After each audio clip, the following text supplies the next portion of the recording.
Des, I was in your shop one day, funny enough, looking to get a couple of those microphones. We're now wearing these beautiful wireless microphones. Right, and you'd heard my programme Menstuff on Dundalk FM. And you said to me that if I was interested, that you'd be willing to do an interview on prostate cancer. Right. So welcome to Menstuff. Thanks very much, Liam. Just to say to you before we started, I tend to always end up calling this prostate cancer, and I'm constantly being corrected. It's prostate cancer, isn't it? That's right, yeah. And I often wonder if part of the reason is, again, our general unfamiliarity as men with the language around health and prostate cancer. What I do know about prostate cancer, I'm 50 this year, and I do know that all of a sudden everybody's saying to me, you need to get checked out for your PSA levels in prostate cancer. I was talking to my son about it the other day, who was 17, and he didn't know what it, and this wasn't... Didn't know what a PSA level was. And of course I said, but it's not your issue at the moment. In general terms, as I understand it, it's certainly something that, you know, you get into when you're over 40 as a male, isn't it? So, I mean, how did it happen for you? How did it happen? Well, I wasn't feeling great one day, and I just happened to go to my family doctor. I mean, in general terms, had you had... I just had a bad cold, actually. I think just bad flu coming on. But wasn't it due to history of bad health? No. And I went into the doctor, and he examined me as per usual. And he says, I think we'll do a couple of blood tests, Des. And by the way, now that you're over, you know, touching 45, 50, we'll do a PSA level on you. Just check out your prostate. I never heard of PSA level before or anything like that. And then he took the blood test, and a couple of weeks later, I was back in the surgery, and he said, "Oh, Des, everything's fine. Your bloods are grand. There's just one thing: the PSA level came back, and it was slightly high." And I said, "Oh, what's that mean?" And he says, "Well, we won't worry about it now. We'll repeat the test in about 6 months' time." So I thought no more of it. And did he tell you numbers at the time? Did he? Yeah, he did at the time, and he said it was just above the borderline. I think it was just above 6 at the time. 1 to 6, I think, is normal. It was just above the actual the norm. He says we'll keep an eye on it anyway. He says it's a little bit high for your age. So. Then 6 months' time. And at this stage, you were now feeling your cold. Perfect. The reason you went to was gone away. You were grand again, right? A couple of months then, 6 months' time anyway, I think. I got a phone call from the surgery just to come back in and we'll do it again. So I went back in. We did the blood test again, and this time when the result came back, it had gone up even slightly more. So he was a little bit anxious at that stage and says, I'll tell you what I'll do, we'll repeat it again in 3 months, and if it goes up again, I'll refer you to a urinologist. And then he started to explain about the prostate and what can happen, and he says, don't worry about it, it's very, very early stages. And can I just in between the first time that you got the test and the 6 months, did you sort of start looking up? No, I didn't, to be honest. Didn't even tune in? No, didn't tune in. And wasn't I it had picking up the papers and saying? No, definitely not, no. Right. I went back and we did the third test, and again it was up. So then the doctor said, well, to be honest, I think what you should do now is we get a second opinion. I'll send you down to a urinologist who will do further tests and see how you get on. So, urinologist, that's the urinologist, yeah, a man that looks after your urine tract, I suppose, all to do with your my son asked me the other day where the prostate is now. I said, I actually don't know. Where is prostate? Is it gland? Well, it's what it does is it's a gland that is just in your just up your scrotum, right? And what it does is it creates the fluid for your semen, and it creates the fluid, all right. Yeah, that's one of its functions. Right. And it also helps to control the bladder function as well, right? Now... Because one of the things I keep hearing about is people have difficulty passing waters. That's one of the things. And what happens there is, well, I'm not a medical doctor or anything, but there's a couple of things that can happen, the prostate. One, you can develop cancer, and the other thing is it can become enlarged through a benign growth, right? And what can happen then is, as you get older, you can't pass water. Now, I have none of those problems, absolutely none of those problems. So he sent me to this man. We decided who to go to, And in the end, I went up to see this man called Professor Fitzpatrick. Very nice man. He works on the matter. Now, luckily, I must say, Liam, I had VHI cover. Otherwise, I couldn't have done this. Because you'd already been 9 months since the first day you went for the first more or less check, 9 months, I had. Yeah. And then how long of a wait to... I had to wait about a month for an appointment with Professor Fitzpatrick. And I suppose I was very lucky to get in, because if I had been just on a medical card, God knows how long it would have been. So I went up to see this man anyway, and he told me what he was going to do. He explained about the prostate, and he said, what we're going to do is I'm going to book you into the hospital to take some samples. So now the bells were beginning to go off with me now at this stage that maybe there was something seriously wrong. So anyway, 2 or 3 weeks later, I was booked into the matter, and they took the samples from the prostate, which wasn't a very nice thing, but it wasn't too bad. But what's that? I mean, the few bits I've heard about always make me feel, geez, I don't want you to touch me down there. I know. Was it that, one, did you have that fear that was going to happen? And secondly, was it like that? Or did you have an anaesthetic? Or No anaesthetic for that one. What happens is they give you, to wash you out, number one. Right. They do it up to your back passage. Right. And this is a colonic irrigation. Yeah, exactly, job. Okay. And they do that first of all, and then you go down to the I was done kind of in the X-ray department, and there was this doctor that inserted it's a kind of a colonoscopy tube with the camera on it, and it goes up your back passage, right. and there's a little device on it that takes pinhole samples of tissue, and it goes up through they do it up through your anus, and you feel this thing pricking into you? Like, I don't mean getting up your anus. Yeah. I mean, I'm just saying, do you feel it taking the samples? You did feel a little prick. Right. And they took 10 samples, and I was taken back down and laid down for a little while, and I was bleeding at that stage for a little bit. You bleed for a while, but anyway. But bleeding like you might with piles or something. That sort you of would, bleeding. exactly. Okay, so right. Anyway, cut a long story short, I was fine then after that. Went back then to Professor Fitzpatrick, who got the results back from the lab. Was this in the one while you were in the hospital, no? No, I had to wait a couple of days now for that to happen.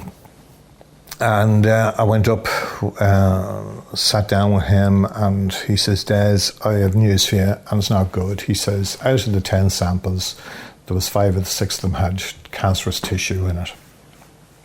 So then he gave me the options. But can I just ask you at that point? I mean, we're now talking. I was kind of shell shocked at that stage. You know? Yeah, I mean, because like obviously for the first 9 months you don't seem to have gone and studied the whole cancer business. Were you just almost, I won't say in denial, but I think at that stage, before I went up for the tissue samples, I had done a little bit of research on the internet. Right. And I don't know whether the internet's a good place to look, because you see all the bad things as well as the good things, But I had done a little bit of research on what they were actually doing and what the, I don't know if prognosis is of the whole thing. And I knew a little bit about radical surgery on it, and I knew about radiation surgery or radiation treatment on it. And then I think I also knew a little bit about the fact that if you got cancer of the prostate when you were very young, it could travel very quick through you. Where it's inclined to be the older men that get it, it's very slow growing, but in younger men, it can travel to your liver fairly quick. So Professor Fitzpatrick told me basically the same thing. But when he confirmed that to you, how did that shock? I must say now, when he actually said you've got cancer, the blood drained out of my head for a while, and I kind of said I didn't know what to do, and he gave me how was he with that? Because I mean, one thing I often wonder for someone. Well, it's very easy for him. He had the form out in front of me nearly for the operation straight away, which I thought, God Almighty. On the other hand, imagine a job like you and I both work in jobs. We don't have to give people that type of news. It must be very hard for someone to have to do that. Well, I don't know whether I'd say that that man has probably done it. I don't know many times. I asked him, like, if I go for this radical prostatectomy or whatever they call it, I think that's the right word. In other words, where they remove the whole prostate, I said, what's my chances of survival for cancer? And he says, Des, we've got it very young. You're in its very early stages, he said, because your PSA levels are low. I'd love to get it, he said, at that stage. And I say, if you have a radical prostatectomy now, I will guarantee that you have a 99% chance of a complete recovery, that you won't get, that it'll just disappear. All right. Well, I mean, obviously that was reassuring. If he'd said that was reassuring, if yes, it was 10%, it's a different conversation. Exactly. I had no choice. Right. The choice was made there and then. Once he said that to me, I wasn't going to go for radiation treatment, because he said, radiation treatment, okay, there's a good chance it'll cure, but there's always a chance it'll come back. Right. So I opted for the surgery. So I think it was my 50th birthday. I think I celebrated it the following night, a big party down below. And I decided, well, this is going to be either a great night or my last birthday party, you know what I mean? Because here I am, after being diagnosed with cancer, and so we had a ball. I must say the 50th birthday party was great. But 2 weeks later, I was in the Mater Private having, again, because I had VHI cover, having surgery. And I was in there for 10 days.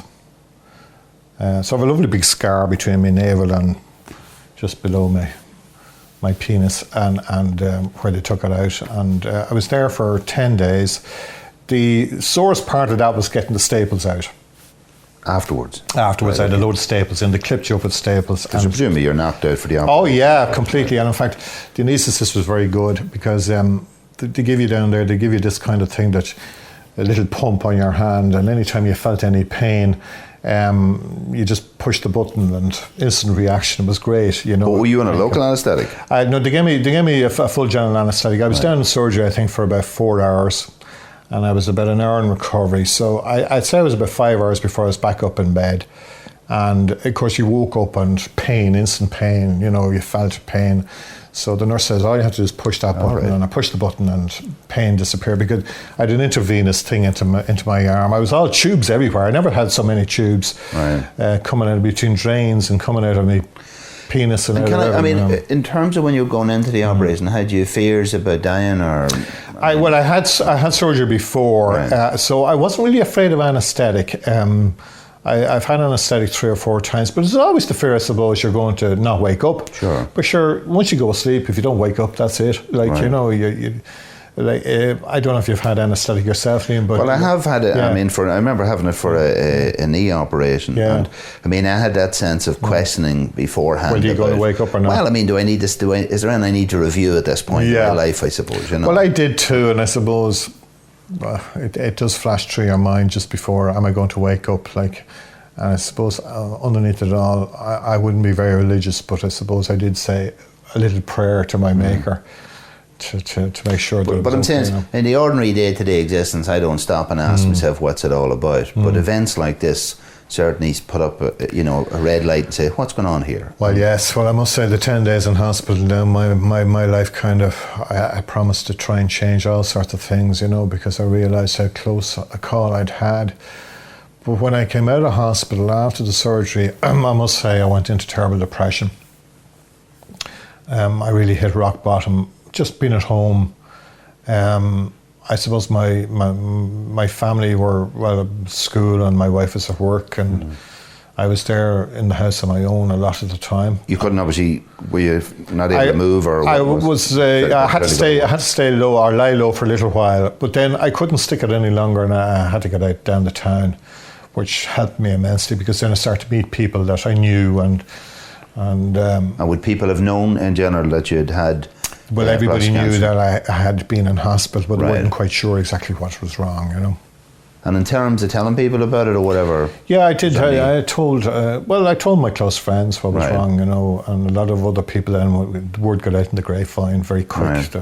What was the reaction to, say, other men's friends, insofar as that 9 months previously you didn't know what PSA was, or less a year previously? Obviously an awful lot of other guys, just like me, wouldn't know it either, and certainly not familiar with it. Well, it was funny, there was a kind of support group of men in Dundalk that had prostate cancer. All right, and was this an informal group? An informal group. There's a couple of men around the town that have it, and there's a couple of men around the town that were very good to me at the time and came into the shop afterwards to say, look, Des, if you need to talk, if you need any support or anything like that, we're here for you. And this is very much an informal setup, yeah. It doesn't have a just name, guys that have had the same it, problem, and we kind of all knew each other. But now, unfortunately, 2 of those men are dead. Right. And they died of prostate cancer because they got too late. Sure. And they'd had the same kind of operation as me. Would you have known them? Like when the first one of them, No. or how did you initially make contact with this? They made contact with me. All right, somebody came in and said hi. People knew that I had it, Right. and they came and introduced themselves to me. And they talked to me about it and what they'd gone through and the side effects of having the surgery afterwards. And there's this, we used to chat and they became buddies. Sure. And there was one very close man, and it broke my heart when he did die, And he went through very, very hard times at the very end. It travelled into his liver, and he didn't last very long then after that. But it was very sad. And I mean, in terms of, you were talking about you went into a bit of depression after you got out, and this support was there for you. In terms of, say, reviewing this with the consultant afterwards, I mean, how was your evaluation? My own doctor treated me with the depression, I must say. He was very good to me too, because I went down and explained how I felt, and he says, Des, you've been through the mill, like what you've gone through.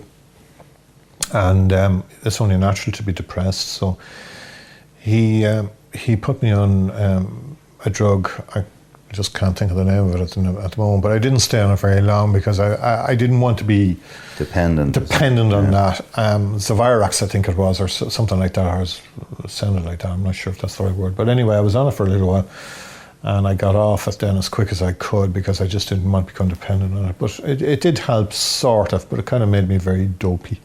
But here's the question. Did the medical services... I mean, obviously, here's depression and here's a drug. We connect those two together. On the other hand, some other man who was part of an informal network made contact with you. I think, but I'm saying the medical services didn't tell you about this group or probably weren't aware of them. Is that right? Or?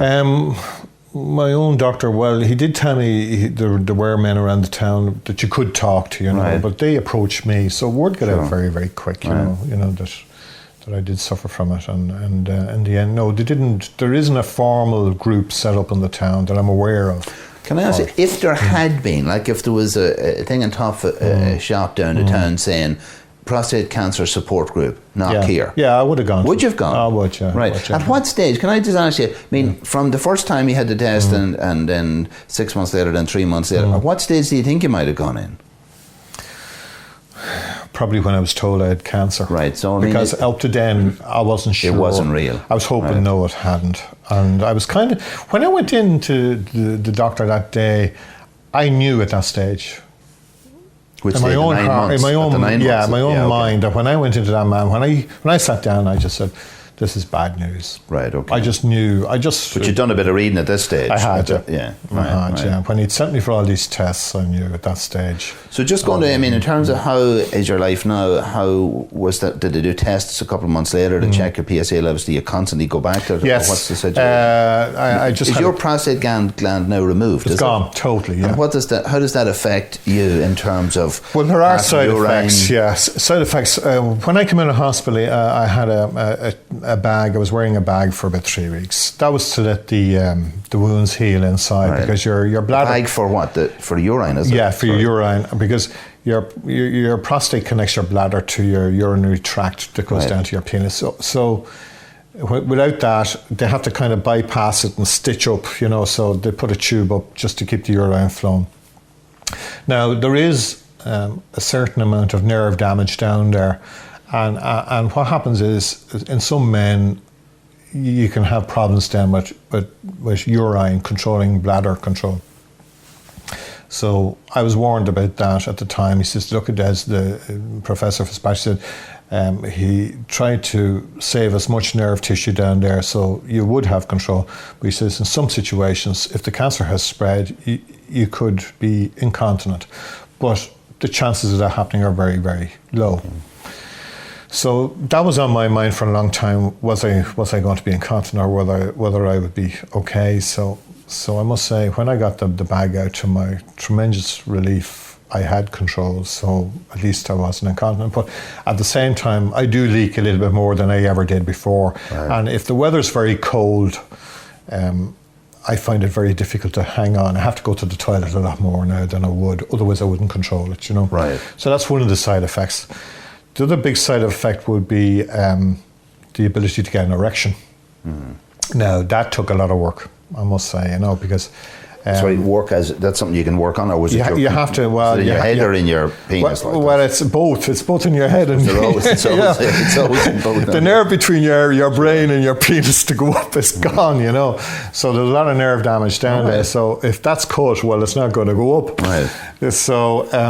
the reason I asked you this, in an earlier interview with another guy on vasectomies, that was the conversation we had about the fear of being able to perform afterwards and what that meant, etc. But this is different because that was a psychological fear almost, rather than you were talking about there was a nerve. There is a nerve. Well, you see, there's all nerves down there, and if they cut those nerves during the surgery, your ability to get an erection can disappear.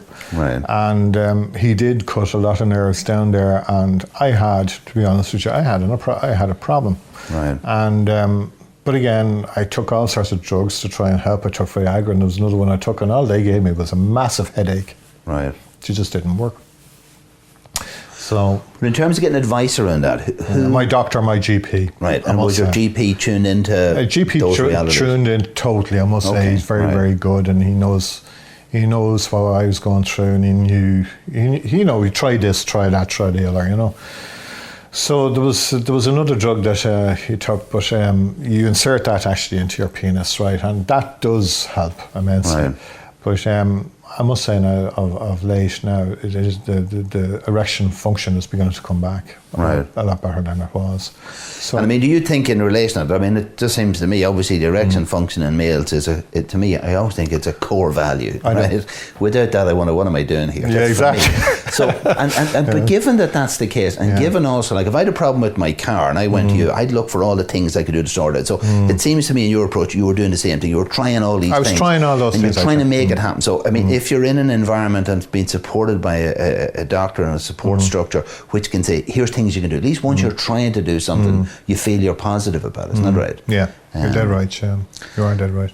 I mean, the other thing is that the language prostate cancer, it would appear that from the statistics, it's a massive, massive, massive medical problem. I think a lot of men have it and they don't realise it. Yeah, I mean, it's simply they're afraid to go to the doctor about it. Well, I mean, if you ask me, for example, here's the thoughts. I mean, I've had people said to me, look, things have put up your bum, like, and it's really sore now. So this is the first conversation you have about it. And then other people nobody likes a finger being put up their backside, to examine you, but it's not that bad. You know? I mean, that's the thing. I think an awful lot of the fears. Like, I had a colonoscopy years ago over piles, and it just struck me that, I mean, firstly they filled me with water or something, and it wasn't actually that sore. And actually, they had a camera and they showed me the picture of what it looked like. That's what I had up. I suppose because I'm into gadgets, I found that really interesting. But what is interesting is that the fear of going in the door is 100 times worse than what's behind the door. And for some reason, or if it's not talked about and brought out and expressed in a normal way, it'll stop even going to look at the test. Yeah, I agree with you totally, yeah. The other thing is, recently I went through a general test, and what struck me was that when we get the results back, there was PSA readings. Yes. And while they were very low, I mean, what I noticed about the reviewer told me, the doctor reviewed me, says, well, but I suggest you go to your own GP to get a further test. And I started to realise there's a whole fear within the medical people of saying that you do or you don't have it, because it's hard to say whether you do. I mean, there's so much of it. Like, well, you see, they can't be sure until you actually take a sample. That's right. So if the PSA level is slightly high, it's still not an indication that you have prostate cancer. It can be high, and just for a reason it could be just high, but that doesn't mean to say you've got cancer. The only way to actually test for the cancer is the sample of tissue. And did anybody ever say, is there anything you can do to stop it at PSA growing? Like, is something, are we eating too many apples or oranges? Well, I asked Professor Fitzpatrick at the time when I was up talking to him, I said, what causes prostate cancer? And they're not quite sure. Right. They think it could be diet, but again, they haven't discovered actually what causes it. It could be genes, it could be... So at the moment, there's no specific lifestyle advice you could give to listeners and say, don't be doing this, don't be doing that, make sure you sleep at night. Not that I'm aware of, but he says he thinks a lot of it is to do with diet. Maybe some of the chemicals we're eating that we don't realise that we're eating, that's causing this. But men are becoming more aware of it. But I think years ago, I suppose, a lot of men died from it and didn't realise that was wrong. Like, I always remember my grandfather obviously had prostate problems because I remember him waking up one night and phone calls to my mother grandfather's not well, he can't pee, you know, Right. and that was what was wrong, you know.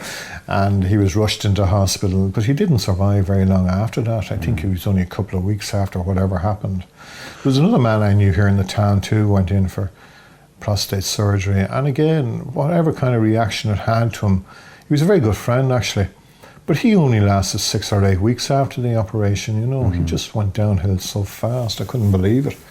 Now, whether again he got so late, I don't know. But, I think there's another thing to the fact that it isn't an issue, as far as I know, for, let's say, people who are under 40, for men who are under 40. In fact, at one stage, I know a doctor saying that they didn't test for it for men who are under 40. Well, I'm beginning to think they're beginning to do it now when a man reaches about 45. Right. Because if it starts at that age, it can spread very quick into the bones and then into the liver, and that's where it really goes ballistic then and it kills you. But in older men, if they get it in their 60s or 70s, they're inclined to, well, maybe radiation would be better in that case, you know. Right. Because you're probably going to die of a heart attack or something anyway. In the meantime, it's slow growing at that stage, but if it's in younger men, it can spread fairly. But say in terms of, say, the health agenda and men's health, you're very much saying that prostate cancer is in certainly the second stage of your life, if not the third stage of your life. Yeah. Whereas for young men, for example, the issues are suicide, they're killing themselves in cars, Yeah. you know, it's abusing their bodies and certainly by going over the top. Yeah. And certainly, like, so creating awareness around men's health has to be very selective. There's no point in talking to 20-year-olds, no point in going into school and say, boys, you have to really watch yourselves in terms of prostate cancer. It's not an issue. No. And it's very much, as you say, it's almost like the change of life for men, isn't it? At Middle age, yeah. Yeah, well, it's the point you realise, I can't play football anymore. Like when your body's getting to a stage, you start realising, geez, I'm getting a lot of sprains and things like that, I need to slow down.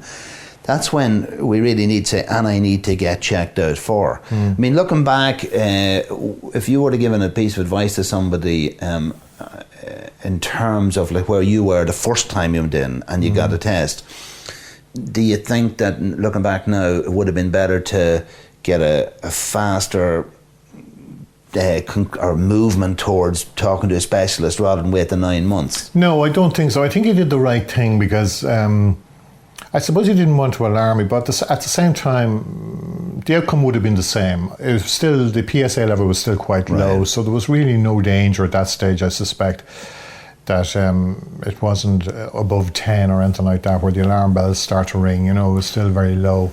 But would you have gone for a regular 1 year check? Is that the way you treated doctors? No. I mean, I don't. I'm looking back at it now and I'm just thinking I have a hole in my tooth here and I'm saying I must sometime do that. I have it for months. Yeah. And one of the problems with the... But all men are the same. Yeah, but I'm just saying, if there was almost like a preventative maintenance plan where, you know, you do the 3 monthly check, the 6 monthly check. You should go for an MOT, as to say. Yeah. Oh yeah, but I have a sense that when I know the MOTs up, I just go. And if I thought that I'm booked in to go in such and such a place, I have no problem with it. It just seems to be getting round to making the appointment. Why do I need to go to the doctor? Sure, I'm grand. And even if I don't feel okay, I'll be all right. Well, next I week. feel, to be honest with you, Liam, that maybe there should be several checks done. Like women have breast check and they have cervical checks and all that. Men should certainly go for prostate checks. There's no doubt about it. Diabetes, prostate, and there's a couple of other ones they can test very, very quickly with a simple little blood test.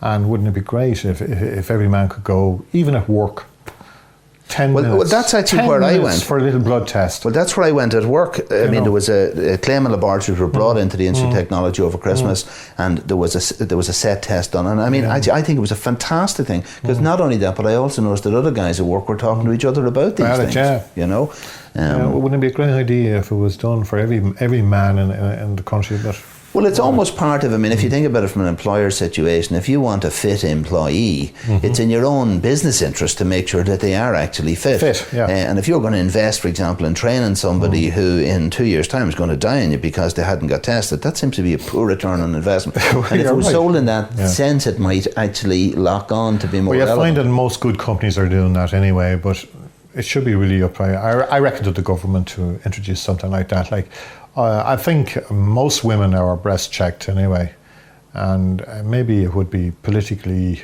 right, maybe coming up to election time, to start maybe pulling out for men's health, because I think men are very much neglected when it comes to Well, I mean, the thing is actually, it's interesting that this week, June 12th to 18th, is actually Men's Health Week in Ireland. And one of the good things, I mean, up till the year 2000, for example, if you looked at the service plans of all the health boards, the only health scenarios that were ever looked at in their paperwork is women's health and travellers' health. And the actual concept of men's health wasn't actually in the paperwork at all. Yeah. Now, to be fair, I mean, the North Eastern Health Board, before it was replaced by the HSE North East, have set out a 2005 to 2009 health plan, an action plan for men's health. And I think there is now a coherent approach to say, look, we need to deal with this, because this is half the population you're talking about, whether they're problems with young men in relation to suicide or, road deaths and all that sort of stuff, or even depression in various areas, or just increasing health issues for older men, whether they be cardiac issues, diabetic issues, that there is an awareness.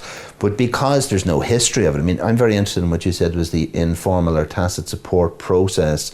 To a large degree, you were lucky that you kicked into that. I mean, there must be other men who maybe have prostate cancer who didn't get connected with it. Isn't that right? There's no way of knowing. Yeah, that's quite true, Liam. And I suppose I was very lucky that some of the lads did come along to see me, And also you mentioned the fact that people like that became buddies. Isn't it interesting that through adversity that probably people get to talk something beyond, as we talked earlier, the shit that's on Big Brother. I mean, that inane conversation that goes on, that there are other deep conversations that men are quite capable of having when they get the opportunity. You're right. I mean, I presume you didn't find it difficult to talk to these guys when they came, because you had something real to share, isn't that right? Some of us become great buddies now, and we talk about all sorts of things, not just prostate cancer, we talk about football, women, right. You name it, we do it, So it's just everything and anything we talk about, Just another thing in relation to web support. I mean, you mentioned at the early stage there that you thought that there was a sort of a double-edged aspect of looking on the web, because you saw all the good and the bad. Well, unfortunately, you see, them, isn't it? They don't. It's very cool and it's very cold, I think, a lot of the information you get. Well, I suppose it's the truth, but it's not put across to you very kind of selectively. It's there in black and white as to what and also when I did the vasectomy interview with that chap Mark, I mean, what he pointed is that you got the sort of clinicological information, exactly, but it's the personal, which is what these guys did. You don't get on the internet. If you had met any of these guys before you went in for the operation, would that have been of any help to have met people? Let's say we begin to start thinking I have prostate cancer. Would it have been good at that stage, do you think, to have connected? Or well, I knew one man just before I went in, and I kind of was quizzing him, but I didn't want to tell him that I had it, you know what I mean? Right. And he's a very nice guy, and he was kind of explaining what it was and all that, but I just didn't want to say to him, because I wasn't quite sure as to what my diagnosis was going to be. But I was kind of quizzing him as to what I could expect, without saying too much to the man, But then afterwards, I told him, and he was kind of delighted that I had gone to see him anyway initially. But because one of the things, I mean, when you offered to me to do it, I mean, to me it was an honour that you would offer, not so much even to me, but to, I suppose, to the whole process of being a man. But I would be, I mean, I know of some other people with prostate cancer, but I would have been loath to go and sort of ask them to come and talk about it, because I wouldn't like to invade on somebody's sense of privacy. I'm quite happy to talk about it, Liam, and hopefully that what I can say will help anybody else. And in fact, if anybody's out there listening tonight, if they certainly want to come around to me, that if they're worried about it, or I can try and relate what I went through to them. Now, maybe it will be helpful to them. Maybe they don't want to talk to me. Maybe, sure. But certainly I'm open. Anytime you can give out my phone number or anything like that if you wish, to anybody that wants to talk to me about it. That's and I mean, in relation to that, if any of our listeners would like to make contact with us at menstuff@liamog.com as an email. Certainly if you email us, we'll try and get you, but if you're interested in talking to Des, I'll get you his contact details and also any web links that we can get for you. But I think it's important, doing nothing is the worst thing of all. Now, that's exactly. The absolute, that's the no-brainer, isn't that right? Exactly. You've got to do something. You have to do something, especially if you're in the mid-40s, 50s, you have to do something about it. And also to go to a doctor and be very clear. I mean, sometimes people say to me they go to doctors and they're unhappy with the way in which they're treated by doctors. But if you're not happy with the way you're treated, you can always go somewhere else. I mean, it's just like shopping in a supermarket. Nowadays it is, yeah. Oh, definitely. Although, to be fair, I think to doctors, I wouldn't want to give the impression that doctors are not. I think increasingly doctors are aware of the reluctance that men have expressed and, Exactly. the ignorance that they have. I mean, you're sitting there, you're an expert in what you do, but this area you know nothing about, and this is impacting on your life. And you don't want to become a doctor. I mean, through this process, you don't want to become an expert in prostate cancer. No, I'm not by any means an expert in it. You know, the only kind of advice or anything that I can do is just exactly what I went through. That's all I can do and pass on. And if that can be any help to anybody, I'm more than willing to talk to them about it, you know. Okay, well listen, Des, thanks very much for coming to this very important week of Men's Health Week, and I just hope our listeners start to recognise we're here for a short period of time in our lives, and the best thing we can do is operate at our optimum level and look after ourselves, because I don't think anybody else is going to look after us. You're dead right, Liam. Thanks very much. Okay, Des, thank you. Thanks very much.